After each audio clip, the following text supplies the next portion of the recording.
Selamat datang di Radio Horror Official, tempat di mana cerita gelap, bisikan mistis dan rahasia tersembunyi terungkap. Di sini, kami membawa kamu masuk ke dalam dunia penuh misteri yang tak terjamah. Siapkan diri dan nyalakan imajinasimu, karena setiap malam kegelapan akan bercerita. Jangan lupa untuk like, komen, dan subscribe agar kamu tidak ketinggalan cerita horor terbaru dari kami. Baiklah, tanpa berlama-lama lagi, langsung saja ke ceritanya.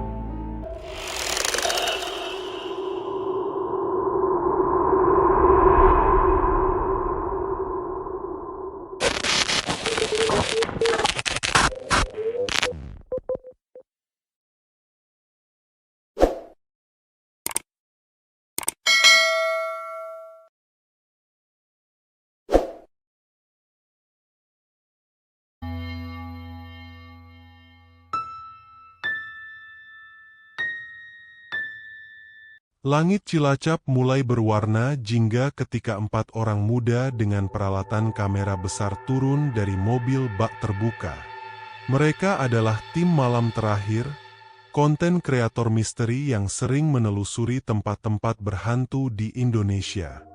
Di antara mereka, Rian bertindak sebagai pemimpin dan narator utama, Dimas mengurus teknis kamera, Rara bagian dokumentasi dan sensing, karena konon ia punya kepekaan spiritual, dan Edo, kru termuda yang baru saja bergabung.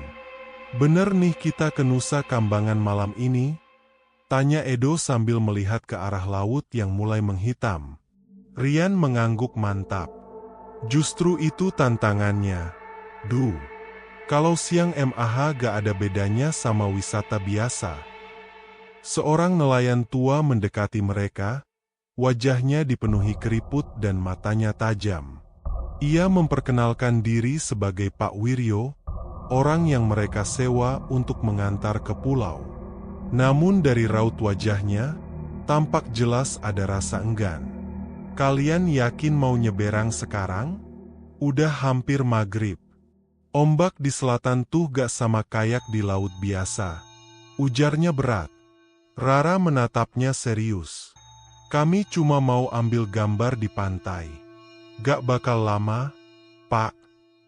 Pak Wiryo menghela napas panjang. "Bukan pantainya yang saya takutkan, Nak, tapi penghuni di balik ombaknya." Rian menepuk bahu sang nelayan, berusaha menenangkan. "Tenang aja, Pak. Kami profesional. Nanti malam juga balik." Dengan wajah cemas, Pak Wiryo akhirnya menyalakan mesin perahunya yang sudah tua. Mereka berempat naik, membawa peralatan lengkap dan senter kepala. Saat perahu menjauh dari dermaga, suara burung camar menghilang digantikan deru angin laut yang semakin kencang. Langit cepat berubah gelap. "Wah, serem juga ya. Nih laut kayak tenang tapi dalam banget," ujar Dimas sambil menyorotkan senter ke air. Rara menatap ke permukaan laut, wajahnya tiba-tiba pucat. "Kalian denger gak?" "Denger apa?" tanya Rian. "Ada yang nangis." Mereka semua terdiam. Suara tangisan lirih terdengar di antara desiran angin, lembut tapi jelas, seolah dari bawah perahu. Edo memegangi kamera, merekam ke arah laut. "Pak, itu suara apa?" Pak Wiryo menoleh cepat, wajahnya panik. "Jangan lihat ke laut, jangan jawab kalau ada yang manggil." Angin tiba-tiba berembus kencang. Ombak menghantam sisi perahu, membuat kamera hampir terjatuh. Dari arah barat, cahaya hijau samar muncul di atas air, seperti obor yang menyala di kejauhan. "Pak, itu lampu nelayan," teriak Dimas. Pak Wiryo menggeleng cepat. "Bukan. Itu tanda mereka udah muncul." Beberapa detik kemudian, perahu mereka seperti ditarik sesuatu dari bawah. Suara logam berderit, dan mesin mati mendadak. Semua berpegangan erat. Laut yang tadi tenang kini bergolak, ombak tinggi mengguncang keras. Dalam kepanikan, Rara menjerit, "Rian, ada tangan dari air."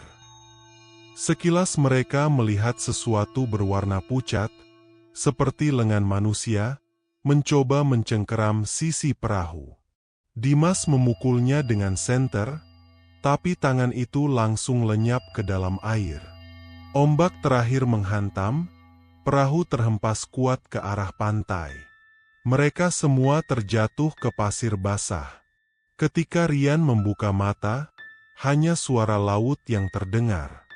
Di depan mereka terbentang hutan lebat dengan kabut tipis menggantung di antara pepohonan. "Pak Wiryo?" panggil Rian. Tak ada jawaban. Perahu tua itu kini kosong, terapung perlahan menjauh kembali ke laut. Rara menatapnya dengan mata kosong, suaranya lirih. Dia gak mau ikut kita ke darat, karena dia tahu tempat ini bukan buat manusia. Angin malam di tepi Pulau Nusa Kambangan terasa menusuk tulang. Hutan di depan mereka tampak seperti dinding hitam yang menelan cahaya. Ombak bergemuruh dari belakang, seolah memberi peringatan agar mereka tak melangkah lebih jauh. Rian berdiri, menepuk-nepuk celananya yang basah. "Kita harus cari tempat berteduh dulu. Tenda harus dipasang sebelum hujan turun," katanya mantap. Dimas mengangguk, tapi wajahnya tegang. "Lu yakin kita gak usah balik aja, Yan? Gua ngerasa gak enak." Rian memandangi laut yang sudah gelap total. "Balik gimana? Kapalnya aja udah hilang." Rara berdiri agak jauh, menatap pepohonan. "Tempat ini beda. Kayak gak nyambung sama dunia luar." Edo yang sedang mengeluarkan tripod menelan ludah. "Gua dari tadi denger suara kayak gamelan kecil. Lu pada denger gak?" Rian menghentikan gerakannya. Semua diam. Dari arah hutan, samar terdengar bunyi gamelan Jawa. Lembut, ritmis, tapi seolah dimainkan dari tempat yang sangat jauh. "Gua pikir cuma gua yang denger," bisik Rara pelan. Dimas mencoba bercanda untuk mengusir tegang. "Mungkin ada acara mantenan di sini." Tapi tak seorang pun tertawa. Mereka berjalan masuk sedikit ke tepi pepohonan dan mendirikan tenda di area agak terbuka. Api unggun dinyalakan dengan susah payah. Bau kayu basah terbakar memenuhi udara. Rian membuka peta kecil yang ia cetak dari internet. Kata warga, di sekitar sini ada bekas bangunan Belanda. "Besok pagi kita ke sana. Sekarang istirahat dulu." Rara duduk di tepi api unggun, diam menatap nyala api yang menari-nari. "Lu kenapa, Ra?" tanya Edo pelan. "Gua nyium sesuatu," jawabnya lirih. "Bau melati." Dimas spontan menoleh. "Serius lu? Di sini gak ada bunga sama sekali." Rara mengangguk pelan. "Tapi aromanya kuat banget, kayak dari belakang gua." Dimas menyorotkan senter ke belakang Rara, kosong.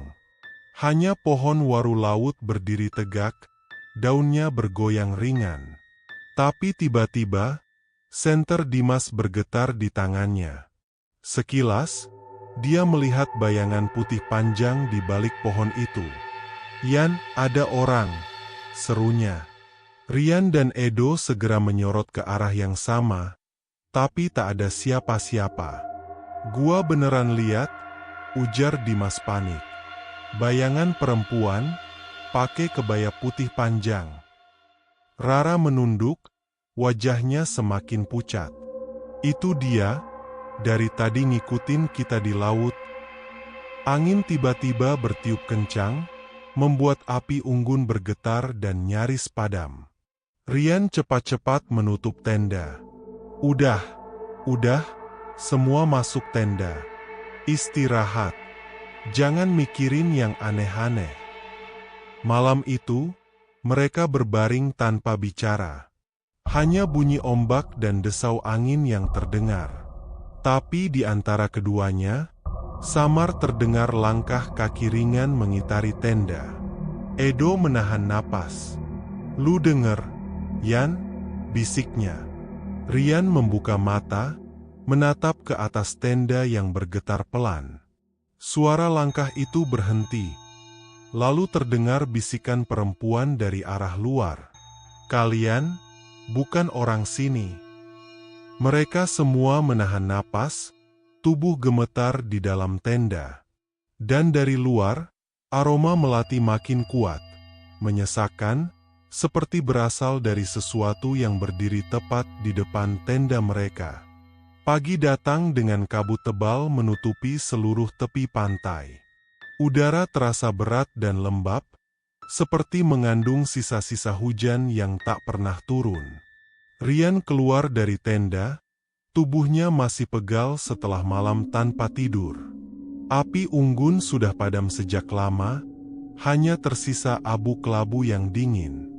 "Dimas, Edo, bangun. Kita harus mulai syuting sebelum siang," ucapnya pelan. Dimas keluar dari tenda dengan mata sayu. "Gua beneran gak bisa tidur, Yan. Tadi malam, suara langkah itu beneran muter di luar." Edo menimpali, "Gua malah sumpet ngeliat bayangan tangan di kain tenda. Tapi pas gua buka senter, hilang." Rara keluar terakhir. Wajahnya pucat, rambutnya acak-acakan. "Gua mimpi buruk," katanya lirih. "Ada laki-laki dirantai di lehernya. Dia minta tolong, tapi gak bisa ngomong karena lidahnya dipotong." Rian terdiam sejenak. Ia mencoba menutupi ketakutannya dengan nada tegas. "Itu cuma mimpi, Ra. Udah, kita harus mulai jalan sebelum cuaca makin parah." Mereka menyiapkan kamera, peta, dan sedikit perbekalan. Menurut catatan internet yang dibawa Rian, di tengah hutan Nusa Kambangan terdapat sisa penjara tua zaman Belanda yang sudah ditinggalkan sejak puluhan tahun lalu. Disebut oleh warga sekitar sebagai penjara Karanganyar. Mereka berjalan masuk ke dalam hutan. Suara serangga berdengung rendah, tapi anehnya, tak ada burung sama sekali. Edo bergumam, "Hutannya kayak gak hidup, ya?"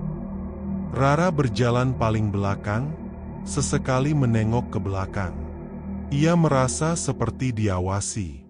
Setelah hampir 2 jam berjalan, kabut mulai menipis dan mereka menemukan jalan tanah berbatu. Di ujung jalan itu, berdiri gerbang besi besar penuh karat dengan tulisan samar. Strafgevangenis Karanganyar, 1912. Dalam bahasa Belanda, penjara Karanganyar. Gerbang itu sudah terbuka sedikit, berderit pelan tertiup angin. Dimas menyalakan kamera. "Rolling, ya. Ini dia, guys, penjara peninggalan Belanda yang katanya paling angker di Nusa Kambangan." Mereka masuk perlahan. Dinding penjara yang tinggi dipenuhi lumut dan akar-akar pohon yang menjalar seperti urat nadi di batu. Bau lembab dan amis bercampur jadi satu. Di dalam, mereka menemukan ruang-ruang sempit berjeruji besi. Di salah satu dinding, masih tergantung borgol berkarat dan rantai panjang yang menempel di lantai. Edo memungut papan kecil logam bertuliskan angka 317. "Ini kayak nomor tahanannya," katanya. Rara menatapnya tajam. "Jangan dipegang. Taruh lagi." Rian menyorotkan senter ke dinding lain. Ada tulisan berbahasa Indonesia yang tergores kasar dengan benda tajam. "Ampuni kami yang mati tak dikubur." Tulisan itu terlihat masih baru, seolah belum lama dibuat. Angin berhembus tiba-tiba dari arah dalam penjara, padahal semua jendela tertutup. Dimas mengeluh, Kok dingin banget di sini. Rara memejamkan mata, wajahnya tegang. Dia di sini, bisiknya. Siapa? Tanya Edo cepat. Rara membuka mata perlahan. Tahanan 317. Dia belum tenang. Tiba-tiba, suara rantai jatuh menggema keras di ruangan sebelah. Mereka semua terlonjak.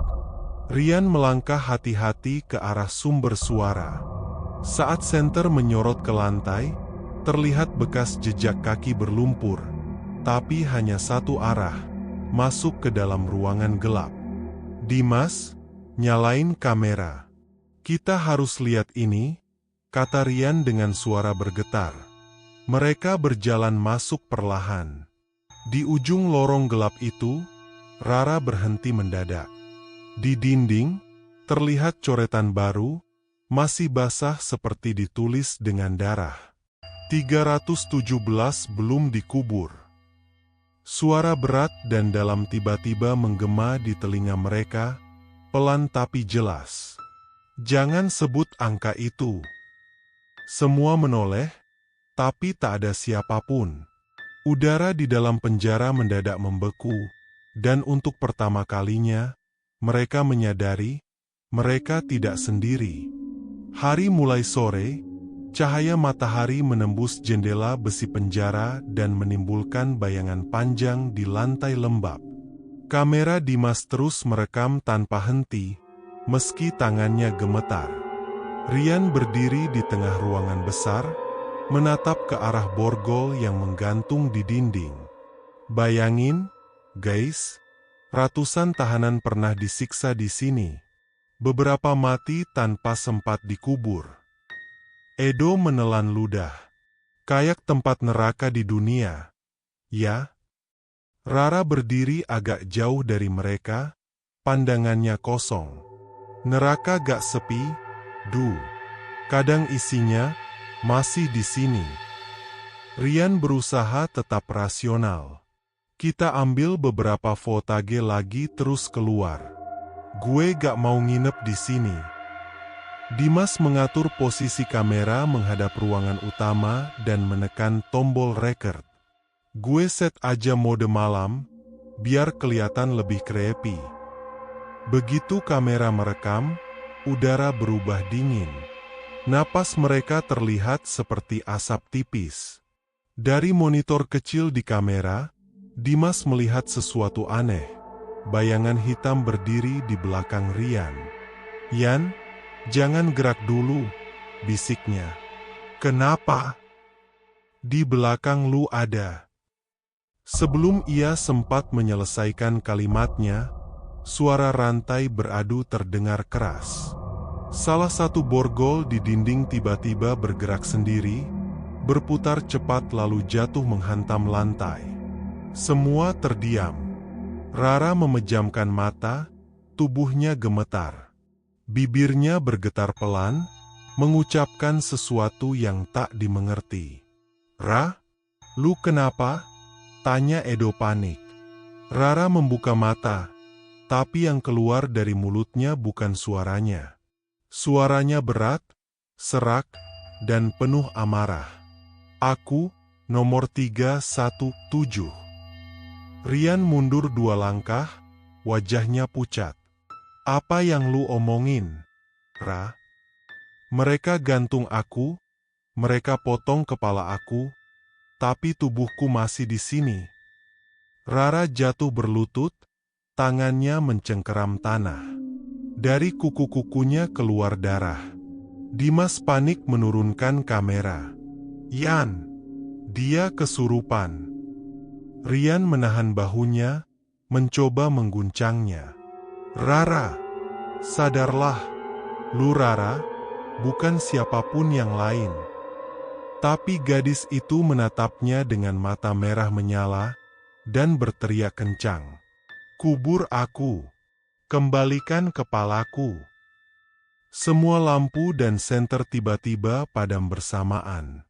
Hanya kamera yang masih merekam dalam mode malam. Dari layar kamera, terlihat siluet-siluet samar berdiri di sekitar mereka. puluhan, semuanya tanpa kepala, dengan rantai di tangan dan kaki. Edo menjerit, "Rian, keluar! Sekarang!" Mereka menyeret Rara yang masih menggeliat ke arah pintu, tapi pintu besi yang tadi terbuka kini tertutup rapat sendiri. Rian menghantamnya berkali-kali, tapi percuma. Suara berat bergema dari ruangan, banyak suara, saling bertindih, semuanya lirih dan putus-putus. "Kami mati di sini. Kubur kami. 317, pemimpin kami." Tiba-tiba kamera Dimas bergetar hebat. Gambar di layar menampilkan sosok bayangan tanpa kepala berdiri di belakang Rara, menatap ke arah kamera dengan tubuh penuh darah. Cahaya kilat singkat dari petir menerangi ruangan, dan dalam sekejap semua sosok itu menghilang. Lampu senter menyala kembali. Rara sudah pingsan di lantai, wajahnya pucat. Rian berlutut, menepuk pipinya. "Ra, bangun!" Rara terengah-engah, lalu berbisik pelan, seperti suara orang lain. "Dia belum pergi, jangan sebut namanya lagi." Suara dari luar terdengar tiba-tiba, seperti seseorang menyeret rantai menuju pintu penjara. Mereka semua membeku. Edo menatap Rian dengan wajah ketakutan. "Yan, kita gak sendirian lagi." Malam turun cepat di Nusa Kambangan. Langit gelap tanpa bintang, hanya sesekali kilat menyambar di kejauhan. Hujan belum turun, tapi udara sudah syarat aroma tanah basah dan besi karat. Rian menyalakan senter lagi, menyorot wajah Rara yang masih lemah. "Dia udah sadar, Du?" Edo menggeleng. "Belum sepenuhnya." Tapi dia terus nyebut angka 317, terus-terusan. Dimas memegang kamera, menatap Rian dengan mata cemas. "Gua rekam semua yang tadi, Yan. Dan lu harus lihat sendiri." Mereka duduk di lantai lembab penjara tua itu. Dimas memutar rekamannya di layar kamera kecil. Gambar bergetar, tapi jelas terlihat, bayangan hitam tanpa kepala berdiri tepat di belakang Rara sebelum semuanya padam. "Gila, itu bukan editan, Yan," bisik Edo. Rian menatap layar itu lama, wajahnya tegang. "Kita harus tahu siapa nomor 317 itu. Kayaknya dia yang ganggu Rara." Mereka memutuskan menelusuri bagian belakang penjara, di mana terdengar suara rantai sebelumnya. Lorong yang mereka lalui sempit dan licin, dindingnya penuh lumut. Bau busuk semakin tajam, seperti bangkai yang lama dikubur. Edo menutup hidungnya. "Ya ampun, bau banget. Ini bukan bau tikus mati, Yan. Ini kayak manusia." Rara tiba-tiba berhenti di depan dinding besar yang setengah runtuh. Matanya terbuka setengah, seperti dalam keadaan trance. "Di balik sini, dia dikubur," katanya pelan, suaranya bukan miliknya sendiri. Rian menyorotkan senter ke arah yang ditunjuk. Ternyata ada celah besar di antara batu bata, seperti bekas digali. Dengan bantuan sekop kecil dan tangan kosong, mereka mengorek tanah di bawah dinding itu. Semakin dalam mereka menggali, bau busuk semakin kuat hingga membuat perut mereka mual. Beberapa saat kemudian, ujung sekop Dimas membentur sesuatu keras. "Yan, gua nemu tulang." Rian meraih senter dan menyorot. Tampak tulang belulang manusia, tapi anehnya, tanpa tengkorak kepala. Di sebelahnya, ada borgol berkarat yang masih melingkar di tulang tangan, dan di antara tulang rusuk itu, menempel pelat logam bertuliskan angka 317. "Ya Tuhan," Rian berbisik pelan. Edo menutup mulut, menahan muntah. Tiba-tiba tanah di sekitar lubang itu bergetar pelan, seperti ada sesuatu yang bergerak dari bawah. Rara terbangun seketika, Matanya menatap kosong ke lubang itu. Dia datang, tubuhnya udah ketemu. Tanah mulai retak. Dari dalamnya, perlahan muncul tangan pucat penuh lumpur, merangkak keluar. Suara rantai terdengar jelas beradu. Edo menjerit, mundur terbirit-birit. "Yan, ada sesuatu keluar." Tangan itu disusul bahu, lalu dada, dan akhirnya tubuh utuh seorang tahanan berseragam compang-camping muncul dari tanah. Tanpa kepala, lehernya hanya sisa potongan kasar berlumuran darah hitam. Dari rongga lehernya keluar suara bergetar rendah seperti rintihan. "Kembalikan kepalaku." Rian menahan napas, langkahnya gemetar mundur. Sosok itu berjalan tertatih, rantai di kakinya berbunyi keras di lantai batu. Udara di sekitarnya berputar dingin. Rara menatapnya dengan pandangan kosong, seolah mengenal sosok itu. Nomor 317. Sutrisno. Sosok tanpa kepala itu berhenti. Tangannya terangkat pelan, menunjuk ke arah Rian. Dia yang harus menebus. Dimas menarik Rian menjauh. "Kita harus keluar dari sini sekarang." Tapi pintu menuju lorong depan tiba-tiba tertutup keras dengan suara dentuman, membuat seluruh bangunan berguncang. Sosok tanpa kepala itu melangkah semakin dekat, darah hitam menetes dari lehernya. Lampu senter berkedip-kedip, dan setiap kali cahaya padam, posisi sosok itu semakin dekat, langkah demi langkah, hingga jaraknya hanya 1 meter di depan mereka. Cahaya senter mati total. Kegelapan menelan segalanya. Dan di tengah keheningan, terdengar bisikan dari arah Rara. Kepalanya ada di hutan belakang penjara. Angin malam mengamuk dari arah barat, mengguncang pepohonan tinggi yang mengelilingi reruntuhan penjara. Petir menyambar sesekali, memperlihatkan wajah pucat Rara yang kini berdiri diam di depan lubang kubur tanpa kepala itu. Rian menarik tangannya dengan panik. "Ra, kita harus pergi sekarang." Tapi Rara tidak bergerak. Matanya menatap hampa ke arah hutan di belakang penjara. "Dia mau kepalanya kembali," bisiknya. "Kalau enggak, dia ambil kepala kalian." Suara gemuruh petir terdengar lagi. Dimas dan Edo segera merapikan peralatan seadanya, menyalakan senter yang sudah hampir habis baterainya. "Yan, gua gak tahan di sini." Bau busuknya makin parah, ucap Edo dengan suara bergetar. Rian mengangguk cepat. "Kita keluar. Lewat belakang penjara." Mereka berlari menembus lorong sempit yang penuh lumut. Setiap langkah terasa seperti menapaki tanah yang hidup, lembek dan bergetar di bawah kaki. Begitu mereka keluar dari reruntuhan itu, hutan Nusa Kambangan menunggu dalam kegelapan pekat.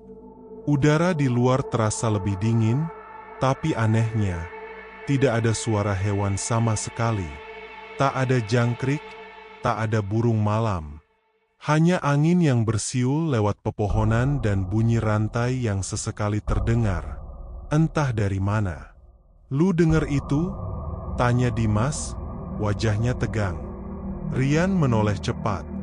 "Jangan ngomong."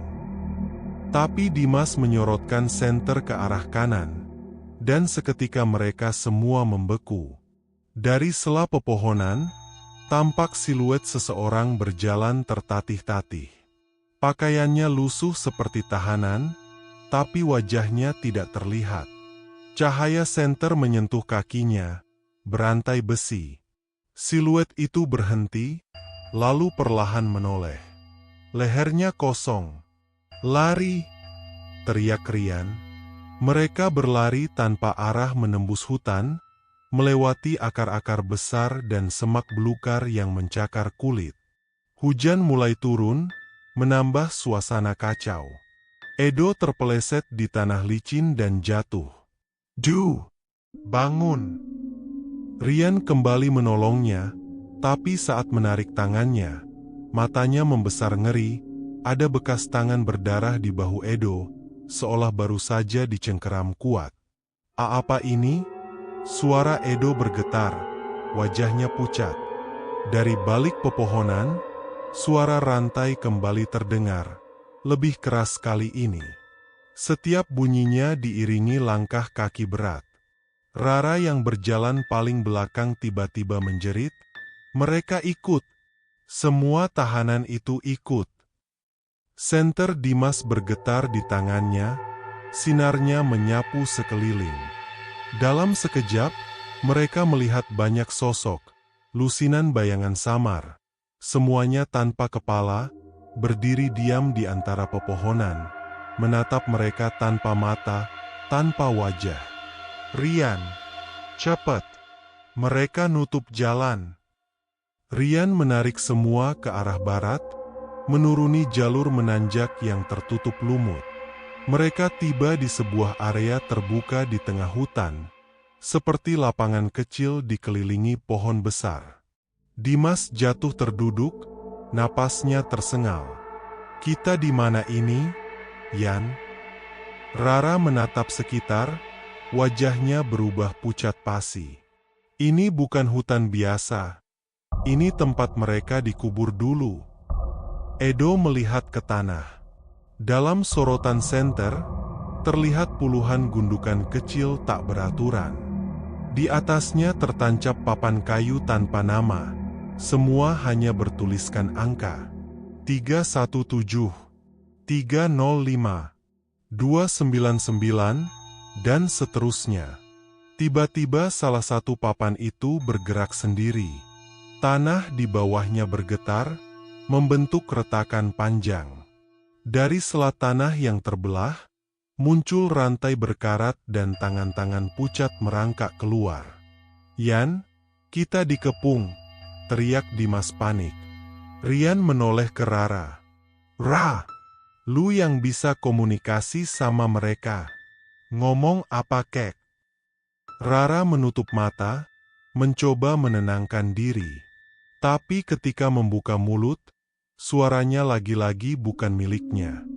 Mereka gak mau bicara. Mereka mau ganti kepala. Satu tangan mencengkeram kaki Edo, menariknya kuat ke tanah. Edo menjerit sekencang-kencangnya.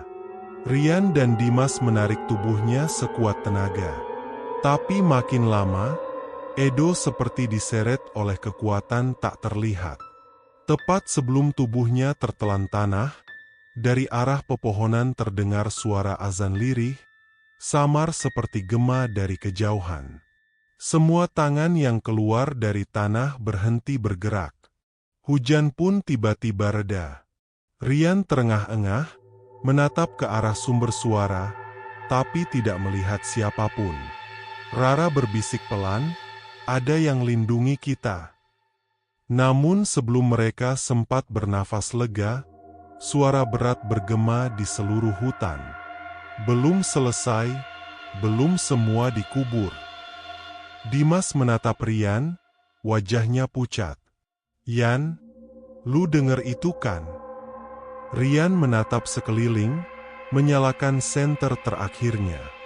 Di antara pepohonan, jauh di depan mereka, terlihat cahaya obor bergerak perlahan, seolah menuntun mereka menuju sesuatu yang lebih dalam. Dan tanpa sadar, langkah mereka mulai mengikuti cahaya itu. Cahaya obor itu bergerak lambat, seperti menunggu mereka. Rian menatap ke arah sinarnya yang berkelap di balik kabut tebal hutan. Ia ragu, tapi langkah kakinya justru terasa ringan. Seolah ada kekuatan tak terlihat yang menuntunnya ke sana. "Yan, jangan asal ikut," kata Dimas dengan napas tersengal. "Bisa aja itu jebakan." Rara menatap ke depan dengan mata kosong. Bukan jebakan. Itu panggilan. Mereka berjalan menembus kabut hingga hutan yang tadi begitu rapat kini berubah jadi jalan setapak yang diapit pepohonan jati besar. Di ujung jalan, samar-samar terlihat beberapa rumah panggung dari kayu tua, berdiri berjejer dengan lampu minyak menyala redup. Edo yang masih gemetar memegang bahunya sendiri. Gila, ada kampung di tengah pulau kayak gini. Rian memperhatikan sekeliling. Gak mungkin ada penduduk di sini. Ini pulau isolasi, semua dijaga ketat. Namun Dimas menunjuk ke depan. Terus itu apa? Dari balik salah satu rumah, muncul seorang perempuan tua berkerudung lusuh, membawa lentera. Kulitnya pucat kekuningan, matanya sayu tapi tajam. "Selamat datang, anak muda," suaranya parau tapi lembut. "Kalian sudah jauh tersesat." Mereka semua saling pandang. Rian mencoba sopan. "Kami bukan bermaksud ganggu, Bu. Kami cuma mau cari jalan keluar." Perempuan itu tersenyum aneh. Semua yang datang ke sini bilang begitu. Tapi tidak semua yang keluar bisa kembali sebagai manusia. Rara melangkah maju, wajahnya serius. "Ini desa apa, Bu?" Perempuan itu menatapnya dalam-dalam, lalu menunjuk ke papan kayu di depan gapura bambu. Tulisan samar di situ, "Dusun Karangdawa." Tapi anehnya, papan itu tampak baru dicat. Seolah desa ini baru saja dibuat di dunia yang lain. Perempuan tua itu mengajak mereka masuk. Di dalam desa, suasananya sunyi tapi hidup. Ada orang-orang yang berjalan pelan, mengenakan pakaian jadul seperti dari masa kolonial. Ada anak-anak berlari, tapi tidak ada suara langkah kaki. Tidak ada suara tawa. Hanya gerakan tanpa bunyi. Edo berbisik ke Dimas. "Bro, lu lihat gak? Kakinya gak nempel tanah." Dimas langsung mundur satu langkah. "Astaga!" Rian menahan napas, tapi pura-pura tenang. Mereka dibawa ke sebuah rumah panggung yang besar, di mana di tengahnya duduk seorang pria tua berjubah hitam dengan mata yang menatap tajam seperti bara api. "Aku kepala dusun ini," katanya dengan suara rendah. "Kalian telah melangkah ke wilayah antara dunia." Rara menunduk, tubuhnya gemetar. "Kami hanya ingin pulang." Pria tua itu menatapnya lama. "Kalian akan pulang jika mau menebus apa yang kalian buka." Rian bingung. Maksudnya apa? Sang kepala dusun menunjuk ke arah Rara. "Perempuan ini telah memanggil roh yang terikat di tanah penjara. Kalian membuka segel yang sudah ditutup puluhan tahun." Rara terdiam. Matanya mulai berkaca-kaca. "Saya cuma dengar suara minta tolong," katanya pelan. "Ya," jawab sang kepala dusun, "tapi itu bukan suara manusia. Itu jeritan arwah yang disiksa. Kini mereka bebas, dan pulau ini akan kembali berdarah." Angin dingin berhembus masuk dari jendela bambu, membuat lentera bergoyang. Dimas menatap Rian panik. "Yan, maksudnya kita harus balikin arwah itu?" Kepala dusun mengangguk. "Kalian harus menutup kembali liang kematian itu dengan darah yang sama, darah manusia hidup yang membukanya." Semua mata memandang ke arah Rara. Rara menunduk, wajahnya pucat pasi. Enggak mungkin." Suara perempuan tua dari luar rumah terdengar. "Kalau tidak, mereka akan menjemput kalian satu persatu. Mulai malam ini." Suara rantai terdengar lagi, kini jelas di luar rumah. Obor-obor di luar mulai padam satu persatu. Desa itu perlahan berubah suram. Langitnya menghitam, dan wajah-wajah penduduk yang tadi pucat kini menjadi busuk dan berlubang. "Yan," bisik Dimas gemetar, "desa ini bukan desa manusia." Rian menggenggam tangan Rara erat. "Kita harus pergi sekarang." Tapi sebelum mereka sempat melangkah keluar, kepala dusun itu berdiri dan berkata dengan suara berat, "Kalian sudah berada di dunia mereka. Pulau ini sudah memilih. Tak ada jalan kembali tanpa pengorbanan." Langit di atas desa Karangdawa berubah menjadi merah gelap, seolah matahari tenggelam di dalam darah. Asap tipis menyelimuti seluruh perkampungan, dan suara rantai kembali terdengar dari setiap penjuru. Kini lebih berat, lebih dekat, seperti ada puluhan makhluk yang melangkah mengelilingi mereka. Rian memeluk Rara yang mulai gemetar. "Yan, aku gak mau mati," bisiknya pelan, suaranya pecah. "Kita gak akan mati," jawab Rian mantap, tapi matanya penuh ketakutan. "Kita cari jalan keluar, Ra. Sekarang." Dimas dan Edo menyusul dari belakang, menatap keluar lewat celah bambu. Di halaman rumah panggung tempat mereka berlindung, para penduduk desa mulai berdiri membentuk lingkaran. Wajah mereka hancur, sebagian tanpa mata, sebagian hanya tengkorak. Tapi mereka semua membawa obor yang menyala aneh. Warnanya bukan oranye, melainkan biru kehijauan, seperti api neraka. Kepala dusun berdiri di tengah lingkaran itu, memegang tongkat kayu dengan ujung logam berbentuk segitiga. Ia menatap ke arah rumah tempat keempat remaja itu bersembunyi, lalu berseru, "Waktunya tebusan dimulai. Yang hidup harus mengikat yang membuka."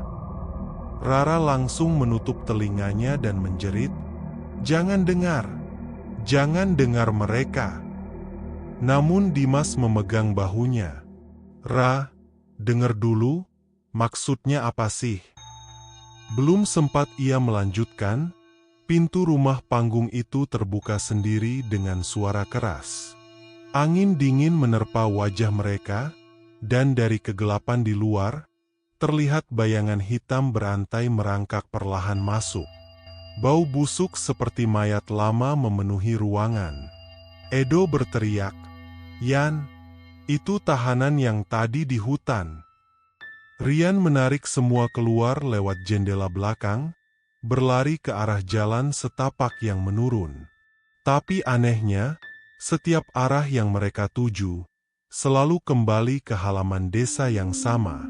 "Gila, kita muter di tempat," jerit Dimas. Rara menangis histeris. "Ini desa gaib. Mereka jebak kita di lingkaran kematian." Dari tengah halaman, kepala dusun mulai melantunkan sesuatu seperti mantra kuno. Bahasanya asing, namun setiap kata terasa menusuk telinga. Wajah para penduduk berubah semakin menyeramkan. Kulit mereka terkelupas, darah menetes dari mulut yang terbuka lebar. Lalu, tanah di bawah kaki mereka bergetar. Di tengah lingkaran, muncul lubang hitam besar, seperti liang kubur raksasa. Dari dalamnya terdengar jeritan dan suara rantai. "Rara," seru kepala dusun.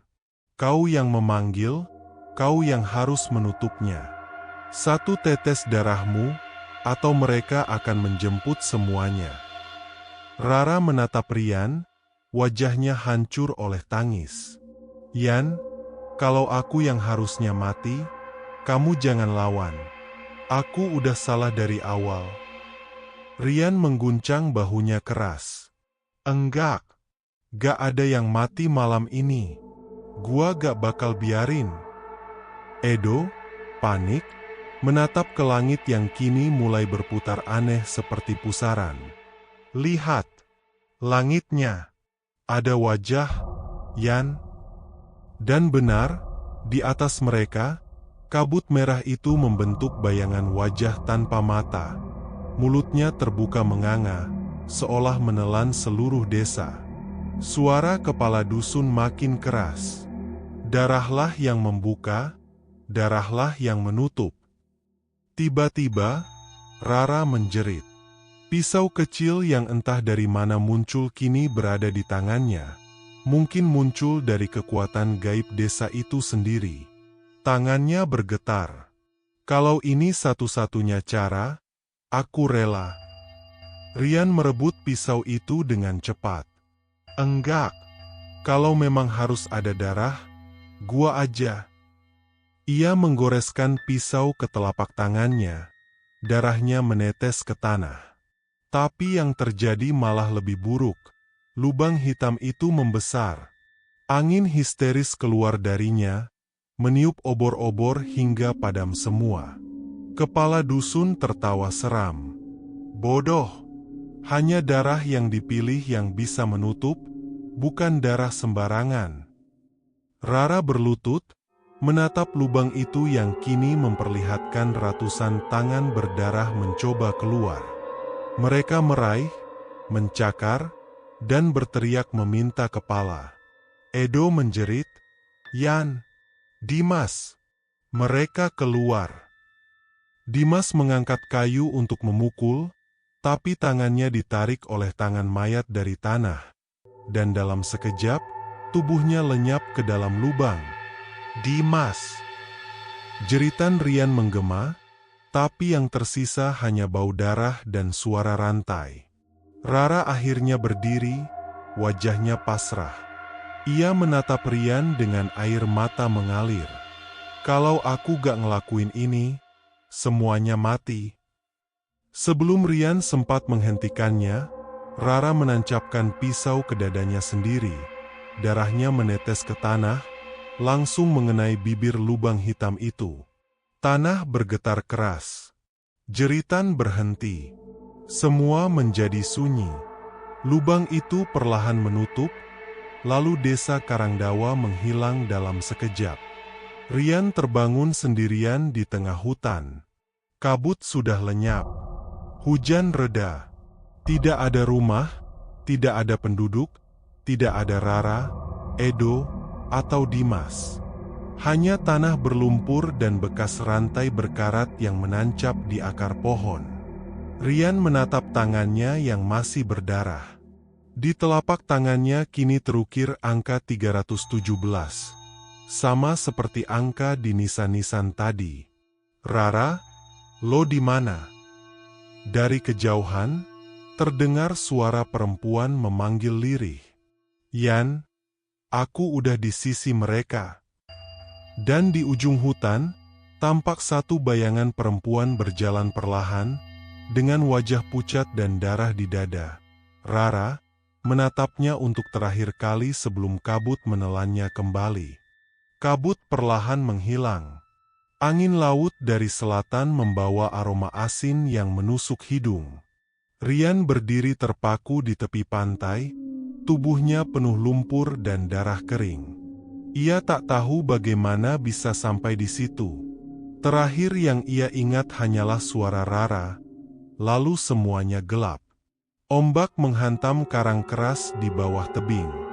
Dari jauh, samar terdengar suara mesin kapal patroli, tanda kehidupan dunia nyata. Rian mencoba melambaikan tangan, tapi tubuhnya lemah. Ia berjalan terseok di pasir, menatap sekeliling. Tidak ada desa, tidak ada jejak teman-temannya. Hanya sisa obor yang sudah mati dan bekas rantai karat setengah tertimbun di pasir. Beberapa jam kemudian, kapal nelayan menemukan Rian tak sadarkan diri di pinggir pantai timur Nusa Kambangan. Ia dibawa ke pos penjagaan terdekat, tubuhnya menggigil hebat. Petugas yang memeriksa bingung karena tidak ada catatan izin masuk atas nama Rian dan teman-temannya. Masuk lewat mana? Tanya seorang penjaga. Rian hanya menunduk, suaranya serak. Kami Cuma pengen eksplor reruntuhan penjara. Tapi semuanya hilang. Petugas itu saling pandang, lalu menggeleng. Nggak mungkin, Nak. Penjara itu udah ditutup dari tahun 70-an. Gak ada jalan ke sana. Semua runtuh, ketutup hutan. Rian menatap mereka dengan mata merah. Saya lihat sendiri, Pak. Ada desa di tengah hutan. Desa Karangdawa. Petugas itu mendadak kaku. Desa apa? Karangdawa, ulang Rian. Ada kepala dusun, ada orang-orang aneh, mereka semua. Petugas langsung berdiri, wajahnya berubah pucat. Nak, denger ya, Karangdawa itu bukan desa hidup.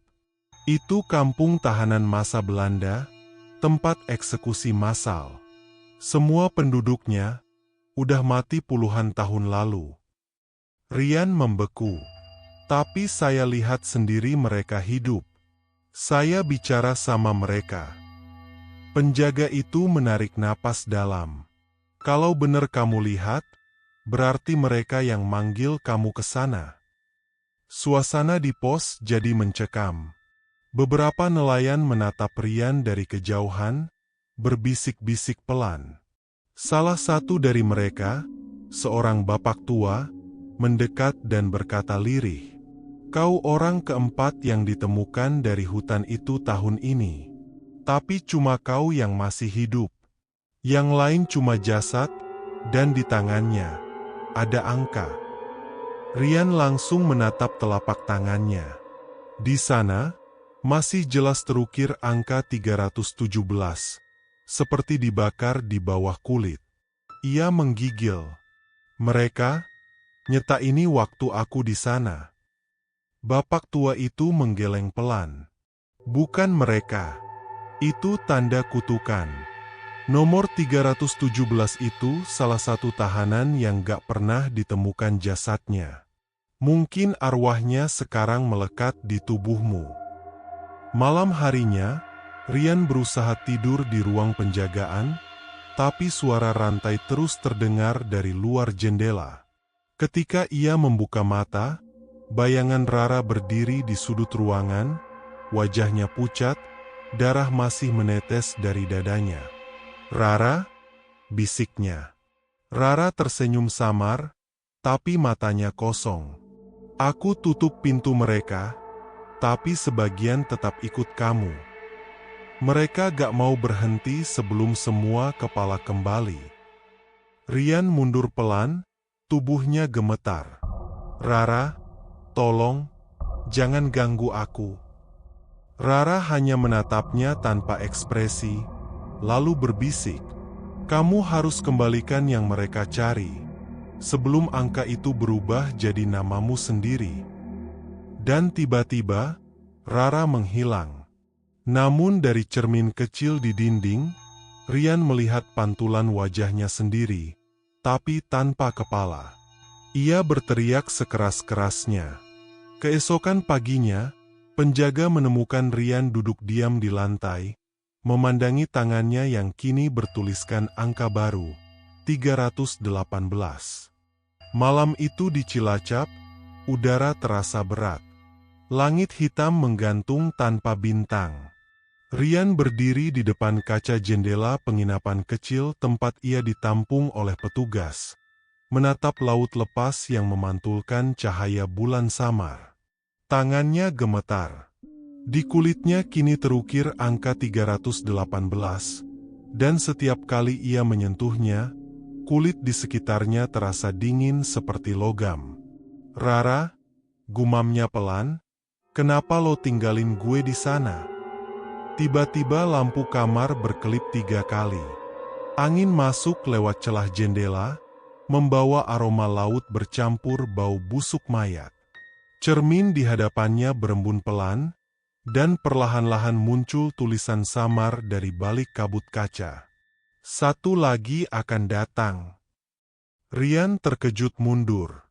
Apa maksudnya? Dari luar, Terdengar suara langkah rantai diseret di gang kecil belakang penginapan. Bunyi itu lambat, teratur, dan mendekat. Rian menutup telinganya, tapi suara itu justru semakin keras, seperti berasal dari dalam kepalanya. Kleneng, kleneng, kleneng. Pintu kamar bergetar pelan. Rian memberanikan diri mendekat, membuka sedikit celah. Tapi di luar, tak ada siapapun. Hanya kabut laut yang menutupi jalan. Ia menarik napas lega, menutup pintu kembali. Namun begitu ia berbalik, di atas kasur berdiri sosok Dimas, teman yang ditelan lubang di Karangdawa. Tubuh Dimas kaku, kulitnya abu-abu, matanya bolong hitam pekat. "Yan?" Suaranya berat seperti berasal dari tenggorokan berlendir. "Kita belum selesai di sana." Rian mundur ketakutan. "Gak mungkin, lo udah mati." Dimas menunduk, darah menetes dari bibirnya. "Mereka belum dapat semua kepala. Lo tahu siapa yang terakhir, kan?" Seketika, lampu padam. Ruangan jadi gelap total. Dalam gelap itu, Rian mendengar banyak suara. Napas berat, bisikan samar, tawa lirih, dan teriakan orang yang disiksa. "Keluar dari kepala gue!" jerit Rian sambil menutup telinganya. Tapi ketika lampu menyala kembali, Dimas sudah hilang.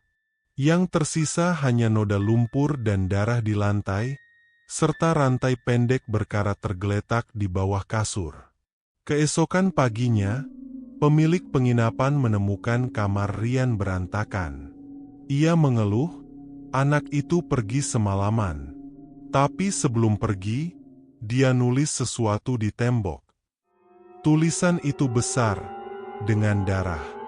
"Aku harus kembali ke pulau." Rian kini berjalan sendirian di dermaga Cilacap, wajahnya pucat, matanya kosong. Ia terus menatap ke arah Pulau Nusa Kambangan di seberang laut. Seorang nelayan tua menegurnya, "Nak, jangan tatap lama-lama pulau itu. Banyak yang balik tapi gak pernah benar-benar kembali." Rian tersenyum tipis. "Saya belum selesai di sana, Pak." Di tangannya, rantai karat dari kamar penginapan kini terikat erat di pergelangan, seperti gelang yang menempel hidup. Nelayan itu menatapnya ngeri. "Nak, itu rantai penjara tua. Dari mana kau dapat?" Rian menatap kosong ke laut. "Dari teman saya yang udah mati." Langit tiba-tiba bergemuruh, padahal tak ada awan gelap. Air laut di tepi dermaga bergolak pelan, seperti mendidih. Rian menatap tangannya. Angka 318 mulai berubah. Perlahan angka itu memudar, berganti menjadi 317 kembali. Rian menghela napas berat. "Mereka nyari aku lagi." Angin laut bertiup kencang. Suara rantai kembali terdengar, kali ini dari bawah dermaga. Rian mendekat ke bibir kayu dan menatap ke laut. Dari dasar air yang hitam, tampak puluhan wajah tanpa kepala bergerak naik. Tangan-tangan mereka menjulur, berusaha meraih kakinya. Di antara mereka, wajah Rara muncul paling atas, darah mengalir dari dadanya, dan bibirnya berbisik, "Yan, 319 akan lahir malam ini." Rian tersentak mundur, tapi saat menatap pantulan dirinya di air laut, ia melihat dirinya sendiri tanpa kepala, dengan rantai melilit tubuh. Suara dari laut bergema, "Kembali ke pulau, Rian, tempatmu belum selesai." Rian menatap laut sekali lagi, air matanya mengalir. Ia berbisik pelan, "Kalau itu satu-satunya cara buat ngakhirin semuanya, aku datang." Dan ia melangkah ke laut perlahan, hingga tubuhnya tenggelam, terseret ke dalam gelap air yang mencekam. Keesokan harinya, nelayan menemukan kapal kecil hanyut tanpa awak di dekat pantai selatan Nusa Kambangan. Di dalamnya, hanya ada rantai besi, bercak darah, dan sebuah kertas basah bertuliskan satu kalimat. Karangdawa belum terkubur. Suara ombak terdengar lirih, tapi aneh. Tak seperti ombak laut biasa. Rian membuka matanya perlahan. Tubuhnya terbaring di pasir basah yang dingin, di tepi pantai berwarna abu-abu. Langit di atasnya kelam, tak ada matahari, hanya cahaya samar seperti senja abadi. Ia bangkit perlahan, tubuhnya berat, dan saat melihat ke laut, airnya tidak memantulkan apapun. Tidak ada pantulan wajahnya, hanya kegelapan dalam tanpa dasar. "Di mana aku?" gumamnya pelan. Suara rantai berderak menjawab dari belakang, diiringi langkah pelan seseorang. Rian berbalik, seorang pria tua berpakaian seragam sipir penjara zaman dulu berdiri menatapnya dengan mata kosong. "Selamat datang kembali, tahanan 318. Rian tertegun. "Aku bukan tahanan. Aku manusia. Aku cuma..." Sipir itu menyeringai, memperlihatkan gigi hitamnya. "Setiap yang mati di sini bilang begitu." Rian memandang sekeliling. Pulau itu tampak seperti Nusa Kambangan, tapi dalam versi yang rusak. Pohon-pohon kering berdiri bengkok, udara berbau besi dan darah. Dari jauh, tampak siluet reruntuhan penjara, tapi menjulang lebih tinggi dan gelap, seperti bangunan hidup yang tumbuh dari tanah. Ia menelan ludah, lalu berlari ke arah hutan, mencoba mencari jalan keluar. Tapi di setiap langkah, tanah mengeluarkan suara seperti desahan. "Baliklah, Rian." Suara itu bergema dari bawah tanah, seperti puluhan orang berbicara bersamaan. Tiba-tiba, Rian melihat nisan-nisan di bawah pohon kering. Ada nama-nama tahanan. Tahanan 307, 308, 309, 317. Dan di ujung barisan, sebuah nisan kosong, tapi baru digali, dengan papan kecil bertuliskan 318, Rian Kusuma. Rian menatap nisan itu dengan mata membelalak. Enggak mungkin." Ia menggali tanah dengan tangan gemetar, mencoba membuang papan itu. Tapi dari dalam lubang, keluar tangan pucat yang langsung mencengkeram pergelangan tangannya. Suara lirih terdengar dari bawah tanah. "Kita sudah tunggu kamu, Rian." Rian menjerit dan menarik tangannya, berhasil lepas. Ia mundur, napas tersengal, matanya menatap ngeri ke lubang yang kini mengeluarkan asap hitam pekat. Dari dalamnya muncul bayangan Dimas dan Edo. Wajah mereka rusak, tapi masih mengenakan pakaian terakhir saat di pulau. "Lu nyusul juga akhirnya," kata Dimas dengan suara berat. Edo tersenyum miring. "Gua pikir lu bakal selamat. Tapi pulau ini gak pernah ngelepas siapapun." Rian mundur pelan. "Gue gak mati. Gue masih hidup." Edo mendekat, matanya berlubang. "Kalau lu masih hidup, kenapa lu bisa lihat kami?" Langit di atas mereka tiba-tiba bergemuruh. Petir menyambar, tapi bukan cahaya putih, cahaya merah darah. Dari arah reruntuhan penjara, muncul suara guntur panjang, disusul teriakan, seolah ribuan jiwa menjerit bersamaan. Rian berlari. Hutan bergetar di sekelilingnya. Pohon-pohon meneteskan darah dari batangnya. Dari tanah, muncul kepala-kepala tanpa tubuh, menatapnya dengan mata kosong. "Bawa balik kepala kami, Rian, jangan biarin mereka lenyap tanpa nama.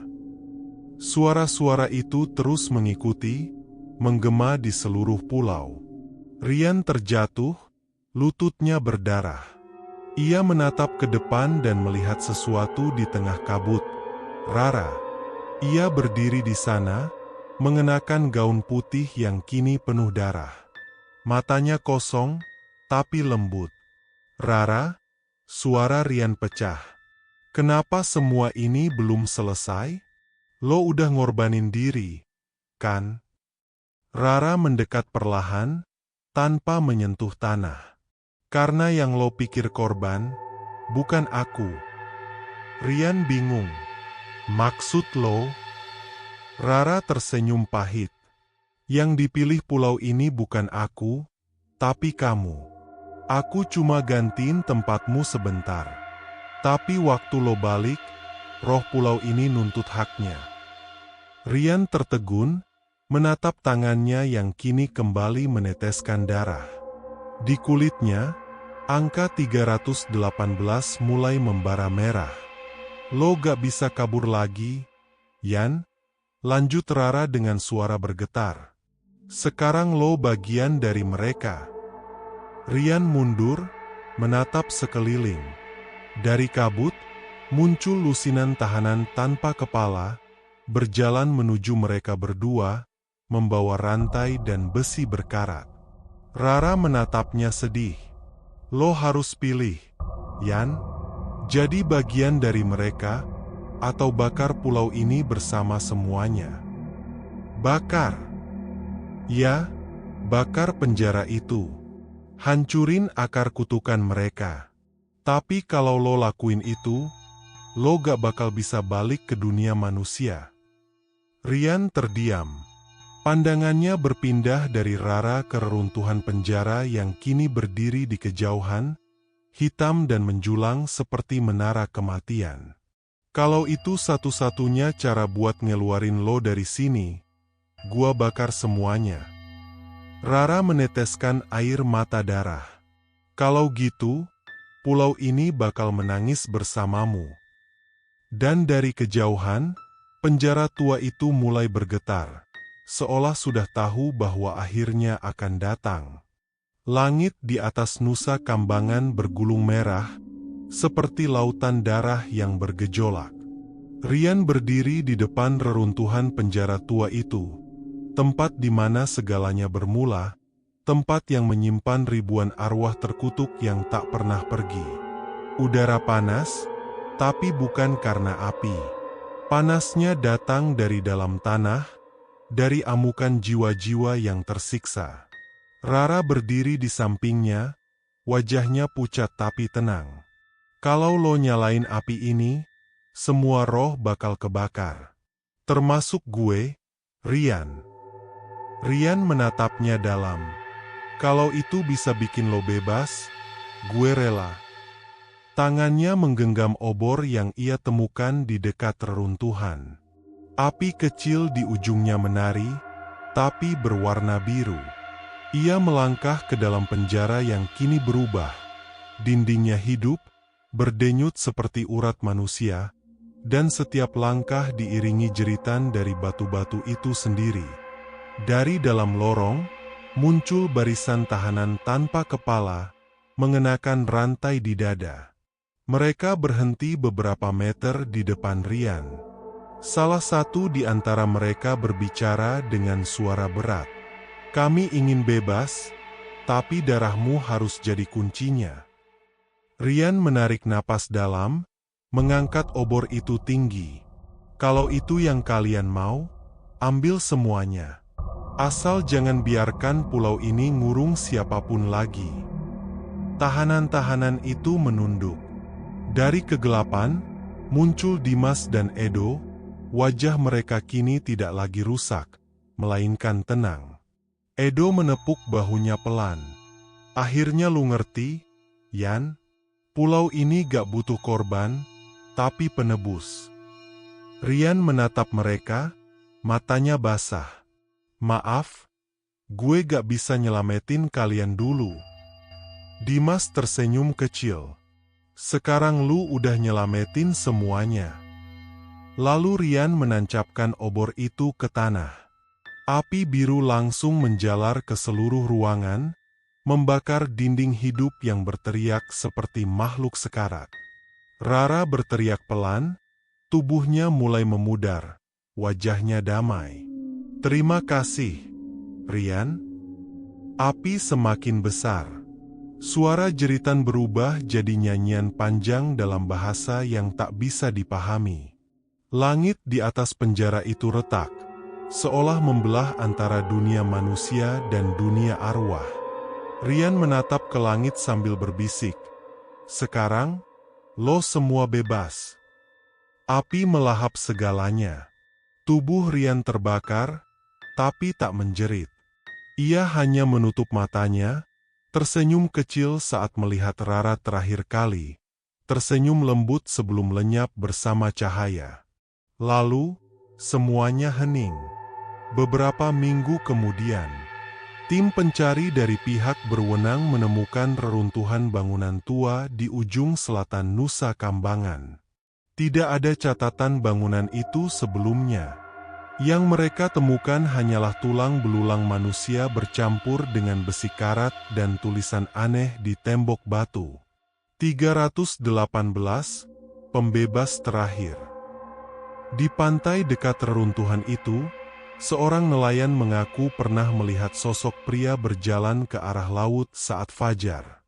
Tubuhnya terbakar cahaya biru, tapi wajahnya tenang. Setelah itu, tidak pernah terlihat lagi. Dan sejak hari itu, setiap kali malam bulan merah tiba, dari arah laut selatan terdengar suara rantai yang pecah. Diiringi bisikan lembut dari arah ombak. Pulau ini akhirnya tenang.